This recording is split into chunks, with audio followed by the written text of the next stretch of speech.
2 Kings 18. In the 3rd year of King Hoshea, son of Elah of Israel, Hezekiah, son of King Ahaz of Judah, began to reign. He was 25 years old when he began to reign. He reigned 29 years in Jerusalem. His mother's name was Abi, daughter of Zechariah. He did what was right in the sight of the Lord, just as his ancestor David had done. He removed the high places, broke down the pillars, and cut down the sacred pole. He broke in pieces the bronze serpent that Moses had made, for until those days the people of Israel had made offerings to it. It was called Nehushtan. He trusted in the Lord, the God of Israel, so that there was no one like him among all the kings of Judah after him, or among those who were before him. For he held fast to the Lord. He did not depart from following him, but kept the commandments that the Lord commanded Moses. The Lord was with him. Wherever he went, he prospered. He rebelled against the king of Assyria and would not serve him. He attacked the Philistines as far as Gaza and its territory, from watchtower to fortified city. In the 4th year of King Hezekiah, which was the 7th year of King Hoshea, son of Elah of Israel, King Shalmaneser of Assyria came up against Samaria, besieged it, and at the end of 3 years took it. In the 6th year of Hezekiah, which was the 9th year of King Hoshea of Israel, Samaria was taken. The king of Assyria carried the Israelites away to Assyria, settled them in Halah, on the Habor, the river of Gozan, and in the cities of the Medes, because they did not obey the voice of the Lord their God, but transgressed his covenant, all that Moses the servant of the Lord had commanded. They neither listened nor obeyed. In the 14th year of King Hezekiah, King Sennacherib of Assyria came up against all the fortified cities of Judah and captured them. King Hezekiah of Judah sent to the king of Assyria at Lachish, saying, I have done wrong. Withdraw from me.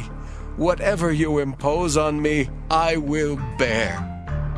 The king of Assyria demanded of King Hezekiah of Judah 300 talents of silver and 30 talents of gold. Hezekiah gave him all the silver that was found in the house of the Lord and in the treasuries of the king's house. At that time Hezekiah stripped the gold from the doors of the temple of the Lord and from the doorposts that King Hezekiah of Judah had overlaid, and gave it to the king of Assyria. The king of Assyria sent the Tartan, the Rabsaris, and the Rabshakeh with a great army from Lachish to King Hezekiah at Jerusalem. They went up and came to Jerusalem. When they arrived, they came and stood by the conduit of the upper pool, which is on the highway to the fuller's field. When they called for the king, there came out to them Eliakim son of Hilkiah, who was in charge of the palace, and Shebna the secretary, and Joah son of Asaph the recorder. The Rabshakeh said to them, Say to Hezekiah, Thus says the great king, the king of Assyria, On what do you base this confidence of yours? Do you think that mere words are strategy and power for war? On whom do you now rely that you have rebelled against me? See, you are relying now on Egypt, that broken reed of a staff which will pierce the hand of anyone who leans on it. Such is Pharaoh, king of Egypt, to all who rely on him. But if you say to me, We rely on the Lord our God, is it not he whose high places and altars Hezekiah has removed, saying to Judah and to Jerusalem, You shall worship before this altar in Jerusalem? Come now, make a wager with my master, the king of Assyria. I will give you 2,000 horses if you are able on your part to set riders on them. How then can you repulse a single captain among the least of my master's servants when you rely on Egypt for chariots and for horsemen? Moreover, is it without the Lord that I have come up against this place to destroy it? The Lord said to me, Go up against this land and destroy it.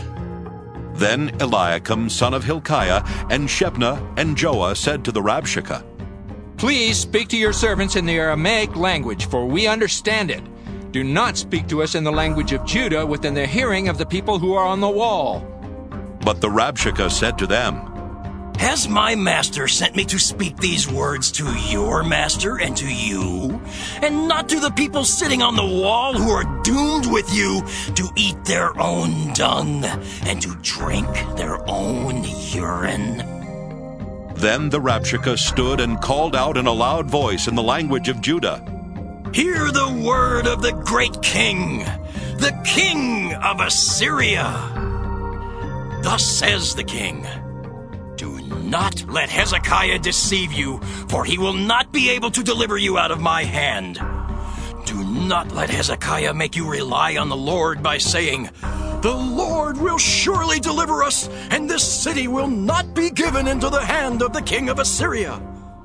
Do not listen to Hezekiah, for thus says the king of Assyria, make your peace with me, and come out to me.